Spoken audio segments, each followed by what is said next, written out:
Meu pai me deu um chute forte nas costelas porque eu comprei um brinquedo para o meu filho em vez de dar dinheiro para minha irmã. Ele gritou: "Vocês dois não merecem respirar o mesmo ar que ela." Depois me chutou de novo enquanto eu já estava caída no chão. Minha mãe acrescentou: "Como você ousa desperdiçar dinheiro com essa criança?" Minha irmã sorriu, satisfeita. Devia ter me dado dinheiro, como era para ter feito. Meu tio apenas assentiu. Finalmente alguém ensinando a ela o que é pôr a família em primeiro lugar. Minha filha estava traumatizada, chorando no canto, vendo o próprio avô espancar a mãe. Meu pai agarrou meu cabelo e bateu minha cabeça no chão. "Da próxima vez você vai ouvir." Depois arrancou o brinquedo da mão da minha filha e jogou no lixo. Eu apenas me levantei devagar, com o sangue escorrendo pelo rosto, e comecei a queda deles. O linóleo estava frio contra a minha bochecha. O sangue se acumulava debaixo do meu nariz, quente e metálico. Os gritos de Emma ecoavam atrás da mesa da cozinha, onde ela se encolhera no canto, abraçando os joelhos. Tyler estava parado na porta, imóvel, segurando a caixa vazia do brinquedo, a confusão estampada no rosto de seus 7 anos. A bota do meu pai tinha acertado minhas costelas 2 vezes. A segunda veio quando eu já estava no chão, encolhida para proteger o estômago. Os sapatos dele eram de couro italiano caros, polidos, brilhando como espelho. Minha irmã Nathalie tinha comprado para ele no mês passado, com dinheiro que depois descobri ter saído da conta conjunta que meu pai tinha com minha mãe. A mesma conta de onde meu fundo universitário desapareceu misteriosamente quando Nathalie precisou do depósito para seu primeiro apartamento. "Vocês duas não merecem respirar o mesmo ar que ela." A voz dele reverberou pelas paredes da minha cozinha. Na minha casa. Onde eu os havia convidado para o jantar de domingo porque minha mãe ligou chorando, dizendo que a família estava se afastando. Ela estava ao lado da geladeira, braços cruzados sobre o cardigan creme, os lábios franzidos naquele mesmo olhar que eu cresci vendo sempre que a decepcionava. "Como você desperdiça dinheiro com esse garoto?" Nathalie precisava desse dinheiro para o equipamento do salão. "O brinquedo custará $32. Tyler pedia por aquele boneco de ação havia 3 meses. Desde que o vira na festa de aniversário de um amigo, ele fazia tarefas extras sem ser pedido, estudava ortografia todas as noites e até ajudava Emma a arrumar o quarto. A alegria no rosto dele quando eu o surpreendi com o brinquedo ontem valerá cada centavo. Nathalie estava encostada no meu balcão, examinando as unhas feitas com um desinteresse estudado. "Devia ter me dado dinheiro, como eu falei.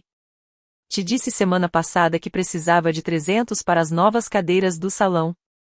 Ela não tinha pedido, tinha exigido, por mensagem: "Preciso de $300 até sexta.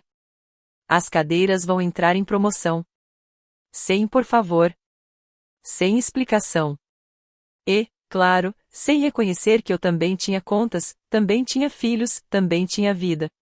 O tio Roger apareceu na porta da sala, ainda segurando a cerveja que eu lhe servirá 20 minutos antes.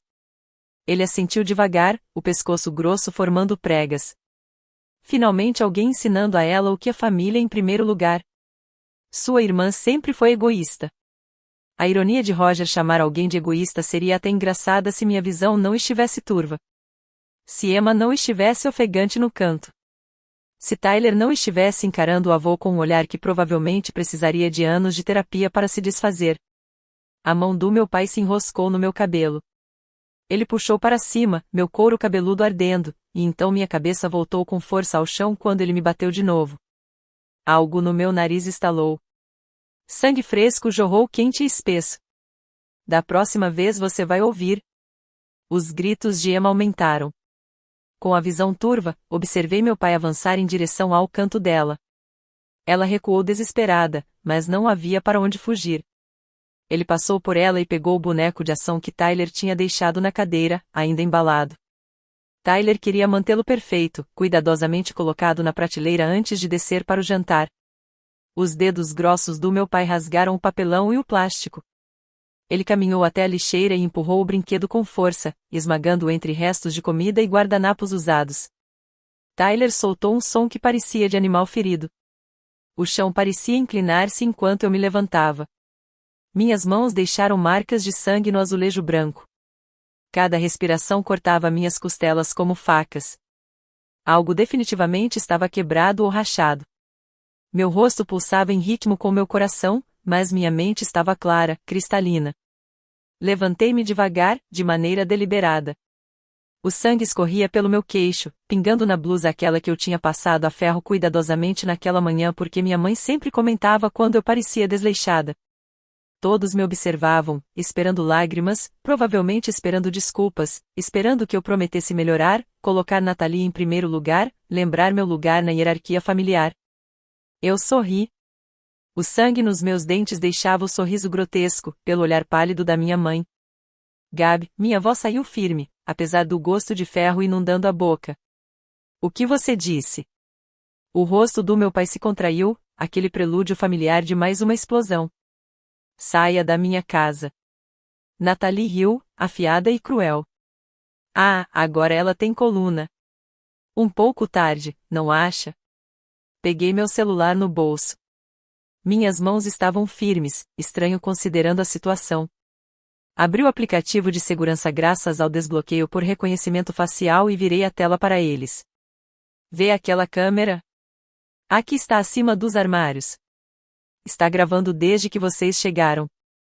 Cada palavra, cada chute, tudo. O riso morreu. A cor do meu pai passou do vermelho para um cinza pálido.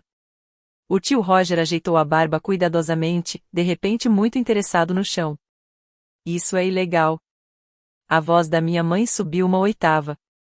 Não se pode gravar pessoas sem permissão. Na verdade, neste estado, posso. É minha casa. Consentimento de uma parte. Eu sou a parte que consentiu. Pesquisei isso há 6 meses, depois do último jantar em família, quando meu pai me empurrou contra a parede por eu discordar dele sobre política. Então é o seguinte, vocês vão sair agora e nunca mais voltar. Nathalie revirou os olhos. Ah, por favor. Já fez ameaças vazias antes. Se algum de vocês me contatar novamente, serão registradas queixas, agressão, violência e exposição de crianças ao perigo por traumatizar meus filhos. O vídeo já está salvo na nuvem e minha advogada terá uma cópia até amanhã de manhã. Sua advogada? Meu pai zombou. Você não tem advogada. Consultei uma há 2 semanas. Depois que você apareceu no meu escritório para pegar dinheiro da minha bolsa enquanto eu estava em reuniões, percebi que precisava de aconselhamento legal. Amanhã, vou formalmente contratá-la, e este vídeo será a primeira prova que ela protocolará. As filmagens de segurança do meu escritório também flagraram seu furto. A propósito, meu chefe ficou muito preocupado com familiares acessando o prédio com falsos pretextos. Isso aconteceu. Meu pai enganou a recepcionista, disse que trazia meu almoço, e revistou minha mesa enquanto eu estava em uma sala de conferência. Ele pegou $80 e meu cartão de crédito emergencial. Eu já havia comunicado o roubo do cartão, mas os $80 simplesmente desapareceram. Ver a expressão no rosto dele enquanto processava a realidade das provas, das consequências, de uma versão de mim que ele não reconhecia, satisfez algo sombrio e faminto dentro do meu peito. Ingrato, começou minha mãe. Saia antes que eu ligue para a polícia agora e mande prendê-la. Levantei o celular, o dedo pairando sobre os 190. Eles saíram. Os sapatos italianos do meu pai rangeram no chão da minha casa. Minha mãe apertava a bolsa como se fosse um escudo. O sorriso de Nathalie finalmente desapareceu, substituído por algo que poderia ser preocupação genuína. O tio Roger saiu arrastando os pés, sem me olhar. A porta se fechou atrás deles. Tranquei o ferrolho, a corrente, conferi se ambos estavam seguros. Então deslizei pela porta até sentar no chão, ainda segurando o telefone na mão ensanguentada. Emma correu até mim. Tyler veio logo atrás. Eles se chocaram contra mim apesar da dor nas costelas, e eu os envolvi nos meus braços, segurando-os enquanto choravam. Desculpa, sussurrei no cabelo de Emma. Sinto muito por você ter visto isso. O vovô machucou a mamãe. A voz de Tyler era pequena, confusa. Por que o vovô machucou você? Como explicar abuso geracional a uma criança de 7 anos? Como descrever ser o bode expiatório em uma família que precisava culpar alguém, roubar de alguém, bater em alguém para que todos os outros se sentissem superiores? Porque eu não fiz o que ele queria. Mas isso nunca mais vai acontecer. Puxei os ombros para trás e olhei para os dois. Ninguém vai machucar a mamãe na frente de vocês novamente. Ninguém vai machucar vocês. Estamos seguros agora. Emma tocou meu rosto com cuidado, os dedos saindo vermelhos. Você está sangrando muito. Eu sei, querida.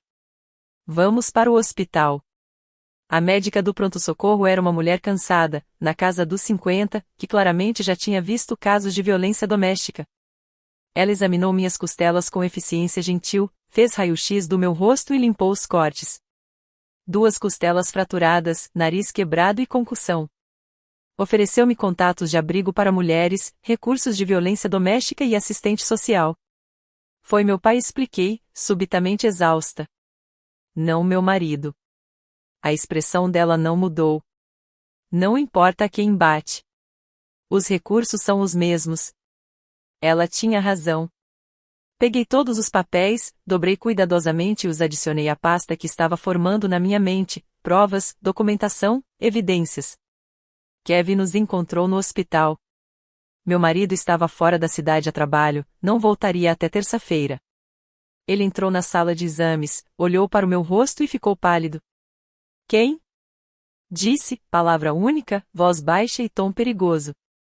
Minha família, mas eu estou cuidando disso. Cuidando como? Contei tudo. O vídeo, a advogada que eu tinha contratado, o plano que vinha formulando há meses. Desde que meu pai me deu um tapa no dia de ação de graças por eu ter servido peru em vez de presunto. Desde que minha mãe disse a Emma que ela estava gorda e precisava fazer dieta aos 9 anos. Desde que Nathalie roubou o colar da minha avó da minha caixinha de joias e penhorou, alegando que precisava mais do dinheiro do que eu precisava de lixo sentimental. Kevin ouviu tudo. A mandíbula dele se fechava a cada detalhe, mas não interrompeu. Quando terminei, ele assentiu uma vez. O que você precisa de mim? Levar as crianças para casa. Eu tenho ligações para fazer. O nome da advogada era Christine Walsh. Especializada em direito de família e ordens de restrição, foi altamente recomendada por uma colega que havia escapado de um casamento abusivo. Eu a havia consultado uma vez apenas para discutir opções, quando ainda achava que talvez estivesse exagerando. Talvez fosse assim que as famílias funcionavam. Talvez eu precisasse me esforçar mais para manter a paz. Ela atendeu na segunda chamada, quase à meia-noite. Eu tinha mandado mensagem há 1 hora pelo celular de Kevin. Ordens médicas significavam nada de telas, mas aquilo era urgente. Emergência. Cliente da consulta de 2 semanas atrás. Tenho vídeo de agressão. Pai me atacou em casa. Diga-me tudo o que eu fiz. Ela ouviu sem interromper, fez perguntas precisas sobre a qualidade do vídeo, se os rostos eram visíveis, se o áudio estava claro.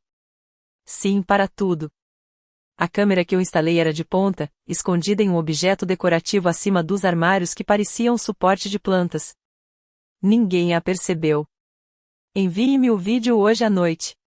Vou analisar e protocolar um pedido de medida protetiva de emergência na segunda de manhã. Também vamos registrar queixa se você quiser. Quero que eles enfrentem as consequências. Então vão enfrentar. Com um vídeo tão claro, o promotor provavelmente vai processar. Seu pai pode pegar prisão séria por agressão. Sua mãe por contribuir para a delinquência de menor, já que incentivou a violência na frente das crianças. A terminologia legal me atingiu, mas agarrei as partes importantes: medidas protetivas, processos, consequências. Coisas que minha família nunca enfrentou antes, porque eu sempre recuava, sempre pedia desculpas, sempre tentava apaziguar. Tem mais uma coisa, acrescentei. Abuso financeiro, anos de abuso financeiro. Dinheiro roubado, empréstimos forçados que eu não podia recusar, meu fundo universitário que desapareceu. Podemos fazer algo sobre isso? Possivelmente. Você tem documentação? Venho coletando há 8 meses. Extratos bancários mostrando os saques. Mensagens de texto de Nathalie exigindo dinheiro. E-mails da minha mãe explicando por que precisavam pegar dinheiro emprestado de mim de novo. Minhas avós, bem, claramente me deixaram o colar que Nathalie havia penhorado. Eu tinha o recibo do penhor, que ela havia deixado descuidadamente no meu carro depois de me pedir carona. Eu tenho tudo. A voz de Christine se aqueceu com algo que poderia ser aprovação. Então vamos enterrá-los legalmente falando. A segunda-feira chegou com mensagens de voz. 17 no total. Meu pai exigindo que eu ligasse de volta imediatamente. Minha mãe chorando sobre como eu estava destruindo a família. Nathalie me chamando de nomes criativos que não vou repetir. Tio Roger dizendo que meu pai só tinha se deixado levar. Que eu estava exagerando. Que família não processa família. Apaguei todas sem ouvir mais do que alguns segundos de cada uma.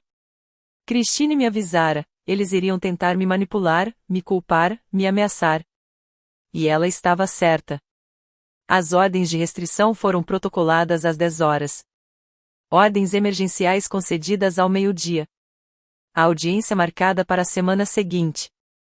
O boletim de ocorrência foi registrado simultaneamente.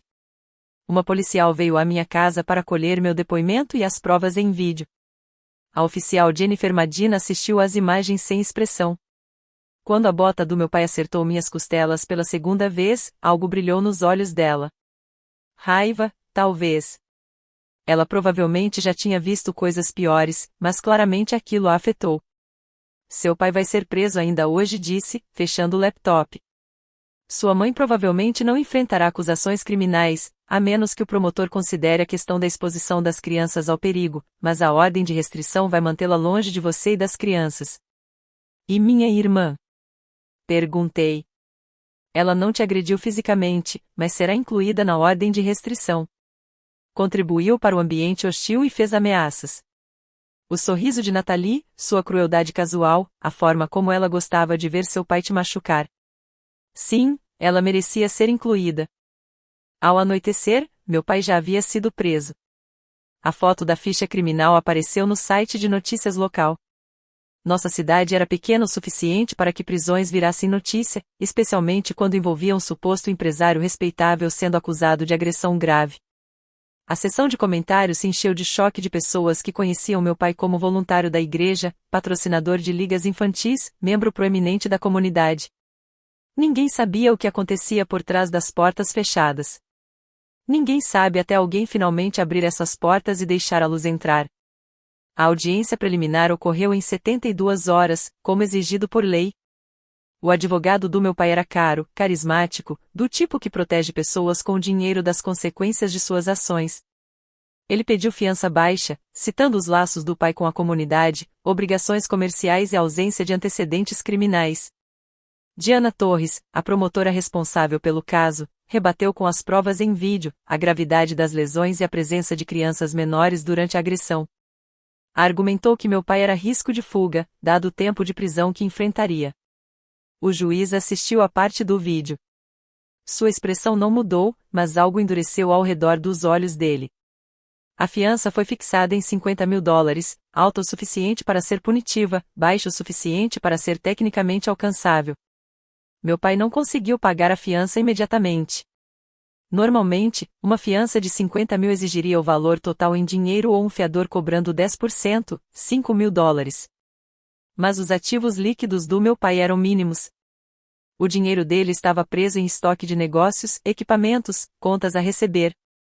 Minha mãe se recusou a fazer um empréstimo sobre a casa, talvez finalmente percebendo a gravidade do que ele havia feito, ou apenas protegendo seus próprios bens em caso de divórcio. Ele passou 5 dias na cadeia do condado antes que o tio Roger finalmente adiantasse os 5 mil para a fiança. Aqueles 5 dias mudaram algo nele, disseram depois. Ele saiu parecendo mais velho, diminuído. Bom. A ação civil veio em seguida. Christine recomendou um colega especializado em danos financeiros e sofrimento emocional. Marcos Aldridge era um tubarão interno caro que sorriu quando mostrei minha documentação. Sua família te abusou financeiramente por mais de uma década, disse, espalhando os papéis pela mesa de conferência. Com base nesses registros, estamos falando de aproximadamente $48.000 em fundos roubados, empréstimos forçados e roubo de propriedade. Os danos por sofrimento emocional podem ser significativamente maiores, especialmente considerando a agressão e o trauma para suas crianças. Eu não me importo com o dinheiro, disse, antes de perceber como isso soava. Quero dizer, eu me importo, mas esse não é o ponto. O ponto é fazê-los entender que não podem mais fazer isso. Não comigo, não com ninguém. Marcos recostou-se na cadeira de couro. Dizem que a melhor vingança é viver bem. Mas a segunda melhor é tomar tudo o que eles têm e garantir que todos saibam o porquê. O processo judicial nomeou todos eles, pai, mãe, Nathalie, até o tio Roger, por seu papel na agressão e seu histórico de incentivo ao abuso. Processamos pela devolução de todo o dinheiro roubado com juros, pelo valor do colar da avó, por sofrimento emocional, pelos custos de terapia para mim e para as crianças, e pelas despesas médicas. Nathalie me ligou uma semana depois de ser citada. Eu não atendi. Ela deixou uma mensagem de voz que eu não deveria ter ouvido, mas ouvi mesmo assim.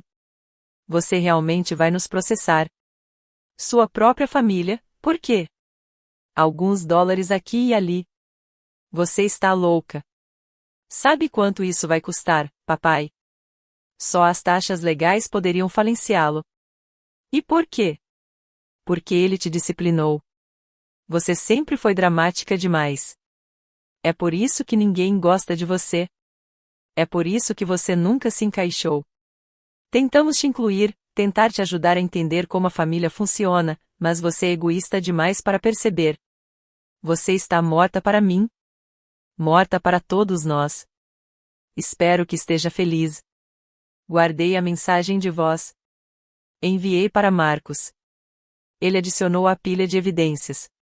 O julgamento criminal teve prioridade sobre o processo civil. Meu pai se declarou inocente. Naturalmente, seu advogado pintou o retrato de um pai preocupado tentando disciplinar uma filha fora de controle, um homem levado ao limite pelo desrespeito e pela desobediência. Nas semanas que antecederam o julgamento, o assédio se intensificou, apesar das ordens de restrição. Cristina os chamava de macacos voadores, pessoas enviadas pela minha família para fazer o trabalho sujo. Primos distantes com quem eu não falava há anos, de repente tinham meu número de telefone. Velhos amigos da família apareciam no meu local de trabalho, preocupados com o mal-entendido que estava destruindo a família. Minha prima de segundo grau, Ângela, me encurralou no supermercado, seu carrinho bloqueando minha saída do corredor de cereais. Seu pai está sofrendo. Você sabe que ele tem pressão alta. O estresse pode matá-lo. Eu contornei o carrinho dela sem responder. Ela me seguiu até a seção de laticínios. Ele cometeu um erro. Certo, mas não acha que está exagerando? Registrando queixa? Uma ordem de restrição? Ele é seu pai. Trocou suas fraldas, pagou seu aparelho, deu um teto para você. O leite na minha mão estava frio o suficiente para doer. Concentrei-me nessa sensação, me mantendo firme. Ele também me chutou repetidamente e quebrou meu nariz na frente das minhas crianças. Acabou aqui. Mas família não se agride. Tire seu carrinho ou chama a segurança. Ela finalmente moveu o carrinho, mas não antes de garantir que todos na seção de laticínios ouvissem seus comentários altos sobre filhas ingratas e como os jovens de hoje não entendem respeito ou lealdade. Kevin quis confrontá-la. Eu o detive. Não vale a pena. Eles vão me pintar como agressora, não importa o que eu faça. Os macacos voadores reportaram de volta, aparentemente porque minha mãe iniciou uma corrente telefônica. Mulheres do clube do livro dela, do grupo da igreja, até minha antiga líder de escoteiras me ligaram com variações do mesmo roteiro. Eu estava sendo egoísta, destruindo a vida do pai por um momento de raiva. Famílias perdoam. Que exemplo eu estava dando aos meus filhos ao recusar a reconciliação? A senhora Patterson, que me ensinou a fazer nós e acender fogueiras há 25 anos, foi particularmente persistente. Sua mãe está arrasada. Quase não come. Perdeu 7 quilos por causa do estresse. É isso que você quer? Destruir seus pais? Senhora Patterson, minha mãe te contou o que realmente aconteceu? Uma pausa. Ela disse que houve uma discussão que saiu do controle. Ele me chutou 2 vezes enquanto eu estava no chão. Depois agarrou meu cabelo e bateu meu rosto no chão com força suficiente para quebrar meu nariz. Minha filha viu tudo. Ela ainda tem pesadelos. Outra pausa mais longa. Bem, tenho certeza de que houve circunstâncias. Há vídeo. É prova em um julgamento criminal. Quer que eu te envie o link da matéria de notícia? Inclui detalhes das acusações dele. Ela desligou e não ligou de volta, mas outras ligaram. A corrente telefônica era extensa, aparentemente. Comecei a deixar todas as ligações irem para a caixa postal para a triagem posterior. A maioria das mensagens era alguma variação da mesma tentativa de culpa. Algumas eram mais ameaçadoras. O tio Roger deixou uma mensagem particularmente charmosa sobre como eu deveria desistir das acusações ou as coisas poderiam ficar difíceis para mim. Aquela foi direto para a oficial Madina e para minha advogada. A réplica de Diana foi breve. Você provocou seu pai para que ele te chutasse naquele dia? Não. Você o ameaçou? Não. Fez algo que justificasse ele te bater na frente de seus filhos? Não. O júri assistiu ao vídeo. Viram um homem de 58 anos chutar sua filha 2 vezes enquanto ela estava no chão. Ouviram-no ameaçá-la. Viram-no agarrar seu cabelo e bater seu rosto contra o chão. Ouviram sua filha de 9 anos gritar no canto. Culpado. Agressão qualificada. Sentença de 18 meses, com possibilidade de liberdade condicional após 12, se mantivesse bom comportamento. Minha mãe desabou no tribunal. Nathalie saiu correndo, gritando sobre injustiça. Tio Roger permaneceu em silêncio, talvez finalmente entendendo que ações têm consequências. Meu pai me olhou enquanto levavam. Encontrei seus olhos. Não sorri. Não me vangloriei. Apenas olhei firmemente, da maneira que nunca tinha conseguido antes. O processo civil seguiu em frente enquanto meu pai aguardava na cadeia do condado a transferência para a prisão estadual. Marcus Aldridge protocolou a ação com precisão cirúrgica. Cada acusação respaldada por documentação que eu havia passado meses coletando.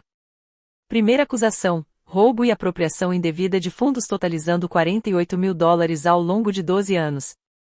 Cada empréstimo forçado, cada valor emprestado nunca devolvido.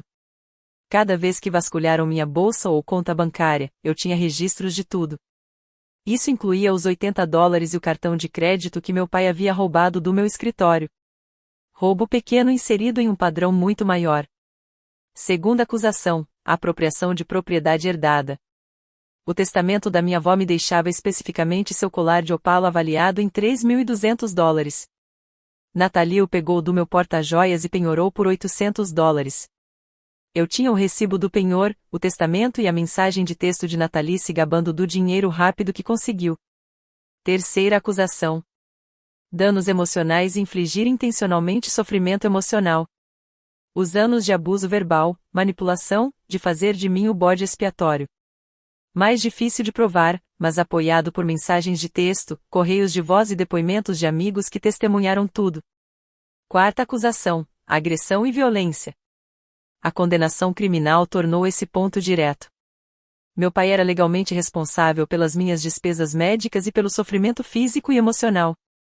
Quinta acusação: fraude e exploração financeira. O desaparecimento do meu fundo universitário da infância, $23 mil que meu avô havia estabelecido, e que misteriosamente foram transferidos para a conta de Nathalie no ano em que ela se formou no ensino médio. Eu havia encontrado registros da transferência enquanto reunia documentação. Meu pai era o responsável por essa conta. O depoimento de Nathalie foi particularmente satisfatório. Marcos tinha o dom de fazer perguntas que soavam inocentes, mas armavam armadilhas a cada terceira frase. Senhorita Henderson, quantas vezes você diria que sua irmã lhe deu dinheiro na última década? Nathalie se remexeu na cadeira, olhando para sua advogada. Não sei. Algumas vezes, mais de 10, talvez mais de 20. Não contei. Marcos deslizou um documento pela mesa: extratos bancários, mensagens de texto, transações pelo Venmo. Conto 37 ocasiões separadas em que sua irmã transferiu dinheiro para você. Valores de $50.500. Total de $23.640. Ela deu esse dinheiro voluntariamente? Ela é minha irmã. Família ajuda família. Você alguma vez reembolsou o dinheiro? Silêncio. Senhorita Henderson, você alguma vez devolveu algum valor que sua irmã lhe deu? Eu ia devolver quando meu negócio decolasse, mas nunca fiz. Ainda não? Não. Você considerou esses valores presentes ou empréstimos? A armadilha se fechou. Se dissesse presentes, não poderia alegar que pretendia devolver. Se dissesse empréstimos, admitiria inadimplência em dívida substancial. Presentes, ela disse finalmente. Presentes de família. Entendo. E quando seu pai agrediu sua irmã, você estava presente na sala? Ele não a agrediu. Estava disciplinando. Senhorita Henderson, seu pai foi condenado por agressão qualificada. Isso consta nos registros legais. Você estava presente quando ele chutou sua irmã 2 vezes e bateu sua cabeça no chão? A advogada dela contestou, mas o estrago já estava feito. Marcos havia estabelecido sua presença e sua aprovação à violência contra mim. O depoimento da minha mãe foi ainda pior para eles. Ela chorou na maior parte, alegando não se lembrar dos detalhes, insistindo que só queria manter a família unida. Marcos foi implacável, mas cortês, conduzindo-a por anos de conivência com o comportamento do meu pai, seu próprio abuso verbal, seu padrão de escolher Nathalie em vez de mim em todos os conflitos. Senhora Henderson, quando sua filha foi internada com o nariz quebrado e costelas fraturadas, você a visitou? Não me lembro.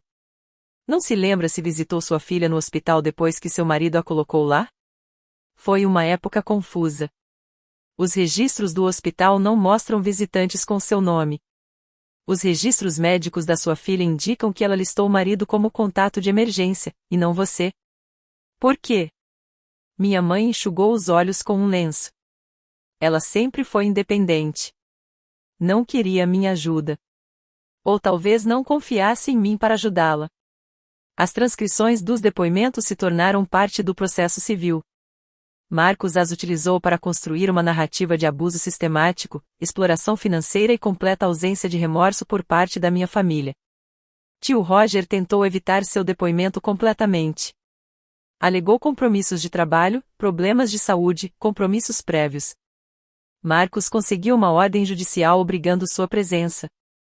Roger apareceu com 40 minutos de atraso, visivelmente bêbado e hostil. Negócios de família devem permanecer na família foi tudo o que anunciou antes que alguém fizesse alguma pergunta. Essa garota está destruindo 3 gerações por causa de algum drama. O advogado dele parecia pronto para se esconder embaixo da mesa. Marcos apenas sorriu e começou a gravar. Quando Roger saiu 2 horas depois, havia admitido ter testemunhado meu pai me bater em pelo menos 5 ocasiões anteriores, confirmou que nunca interveio e afirmou explicitamente que achava que eu merecia disciplina porque era desrespeitosa e egoísta. Perfeito, disse Marcos depois que Roger tropeçou para fora. Ele acabou de nos entregar evidências de um padrão de abuso e de testemunhas que fizeram nada para impedir isso. As negociações de acordo começaram 3 semanas antes do julgamento civil programado. O advogado do meu pai, diferente de Whitmore, alguém especializado em litígios civis, fez a primeira oferta, $20.000. Marcos riu. Riu de verdade. Contra-oferta, $250.000, mais um pedido de desculpas gravado admitindo o abuso.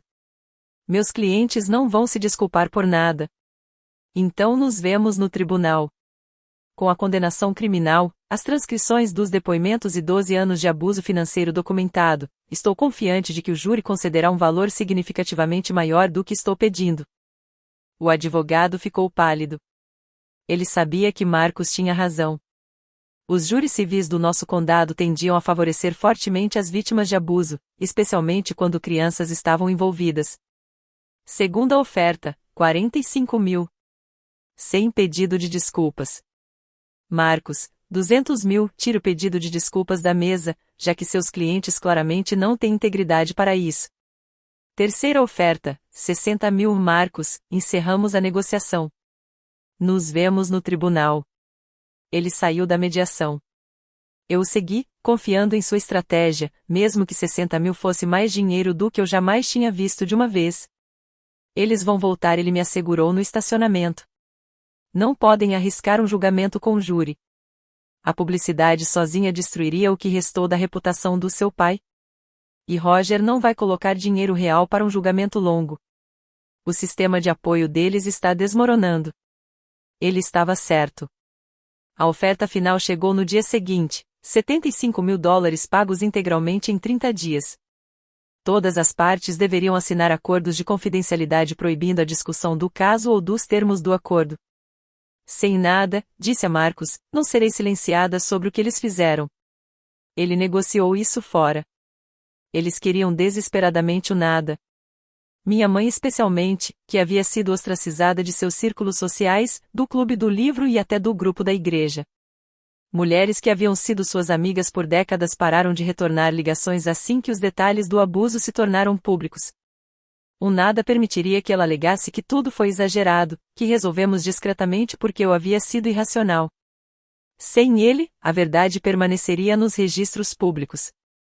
Marcos se manteve firme, ou retiravam a exigência do nada ou escreveríamos um julgamento no qual detalhes ainda mais humilhantes surgiriam durante os depoimentos. Eles cederam.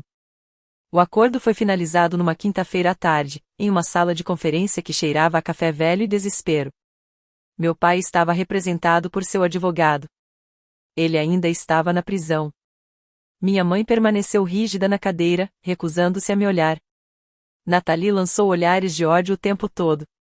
Assinei os papéis com mãos firmes, $75.000 pagos em 30 dias. Eles tiveram que liquidar quase tudo para que isso acontecesse. O negócio do meu pai estava sendo vendido para seu antigo sócio, Leonard Shaw, por uma fração do valor. Minha mãe finalmente aceitou um empréstimo com garantia de imóvel, e Nathalie aparentemente recorreu a vários cartões de crédito. O desespero para evitar o julgamento, para evitar mais depoimentos públicos, lhes custou caro. Isso não acabou, sibilou Nathalie enquanto nos levantávamos para sair. Você acha que venceu, mas só fez inimigos para a vida inteira. Já tive inimigos a vida inteira, respondi calmamente. Eles só estavam disfarçados de família. Pelo menos agora eu conhecia a verdade. O dinheiro caiu na minha conta 28 dias depois, 2 dias antes do prazo final. Todos os 75 mil de uma vez. A primeira coisa que fiz foi quitar a hipoteca da nossa casa, 38 mil. A liberdade de ser dona da nossa casa, de saber que minha família não poderia usar a insegurança habitacional contra mim, valia mais do que qualquer quantia em dinheiro. O segundo pagamento foi para as contas de terapia que eu havia acumulado para mim e para as crianças, quase 12 mil para tratamento intensivo, terapia cognitivo-comportamental focada em trauma e sessões de aconselhamento familiar. O terceiro montante foi para os fundos universitários de Emma e Tyler, 15 mil divididos entre eles. Dinheiro que eles realmente poderiam usar, diferente do fundo que meu avô havia criado para mim. O restante pagou minha própria faculdade, para finalmente terminar meu curso, aquele que abandonei quando a família precisou que eu trabalhasse e contribuísse financeiramente para a educação da Nathalie. Me matriculei para o semestre de primavera, 10 anos depois de ter sentado pela última vez em uma sala de aula. O salão da Nathalie quebrou 6 meses depois. Sem os aportes regulares de dinheiro vindos de mim, sem o apoio da mãe e do pai agora que suas próprias finanças estavam em ruínas, ela não conseguiu pagar o aluguel. O empréstimo comercial que ela havia feito, aquele que me pressionou para ser consignatária anos atrás e que finalmente recusei, venceu. Ela vinha pagando apenas o mínimo, mal se mantendo à tona. As cadeiras de cabeleireiro pelas quais precisava do meu dinheiro foram retomadas junto com a maior parte do seu equipamento. Ela voltou a morar com a mãe, que fora obrigada a vender a casa para pagar o acordo e agora vivia em um apartamento de 2 quartos do outro lado da cidade. A casa onde cresci, onde meu pai construiu sua reputação como homem de família e pilar da comunidade, foi vendida por menos do valor de mercado. Compradores eram raros assim que a notícia do que havia acontecido se espalhou. O tio Roger parou de atender os telefonemas do pai após o acordo. Família interesseira, suponho. Ele só gostava de facilitar abusos quando não custava nada a ele. A vida seguiu em frente. Emma começou a terapia e lentamente voltou a dormir à noite sem pesadelos. Tyler parou de se encolher quando homens levantavam a voz. Kevin e eu renovamos nossos votos em uma pequena cerimônia com apenas nossos amigos, a família que escolhemos em vez daquela em que nascemos. Consegui uma promoção no trabalho. Acontece que, quando você não está constantemente estressada lidando com familiares abusivos, atendendo ligações, cobrando dinheiro ou se recuperando da última confrontação dramática, você realmente tem energia para se concentrar na carreira. Meu chefe comentou, você parece diferente ultimamente, mais confiante, mais presente. Eu estabeleci alguns limites, disse a ele. Fez diferença. Um eufemismo para o que realmente significava. Meu pai foi liberado após 13 meses. Soube disso por meio de um antigo amigo da família que achou que eu deveria saber. Ele estava morando com a mãe no apartamento dela, trabalhando meio período em um depósito porque seu negócio havia falido. A condenação por crime grave significava que a maioria das oportunidades profissionais estavam fechadas para ele. Nunca me contatou. A ordem de restrição agora era permanente, e acho que ele finalmente aprendeu que eu falava sério. Ou talvez apenas não quisesse arriscar voltar à prisão. De qualquer forma, o silêncio era uma bênção. Nathalie tentou se aproximar uma vez, 2 anos depois de tudo. Uma carta, não uma ligação ou e-mail. Isso violaria a ordem de restrição, e finalmente ela foi esperta o suficiente para ser cautelosa. A carta estava cheia de desculpas pela metade e justificativas. Eu nunca imaginei que chegaria tão longe. Nunca quis que meu pai fosse para a prisão. Eu só estava apoiando-o porque é isso que as famílias fazem. Talvez nós dois tivéssemos cometido erros. Talvez pudéssemos tentar reparar esse relacionamento se você estiver disposta a perdoar. Eu queimei a carta na lareira. Kevin observou em silêncio, depois me entregou uma taça de vinho. Sentindo-se melhor? Perguntou. Indo melhorando. Algumas pessoas diriam que fui longe demais. Que essa família merecia mais chances, mais graça, mais perdão. Essas pessoas nunca foram chacoalhadas a ponto de levar um chute nas costelas pelo próprio pai enquanto seus filhos assistiam. Essas pessoas nunca passaram décadas sendo saco de pancadas emocional e financeiro de quem supostamente deveria amá-las e protegê-las. Não me arrependo dos processos, das denúncias, das ordens de restrição. Não me arrependo de usar todas as vantagens legais que eu tinha. Eles me machucaram por anos, roubaram de mim, me usaram e finalmente chegaram à violência física na frente dos meus bebês. A queda que prometi a mim mesma naquela noite, levantando-me lentamente com sangue escorrendo pelo rosto, eu cumpri. De forma metódica, legal, completa. Emma às vezes pergunta se algum dia verá os avós novamente. Eu digo a verdade, provavelmente não.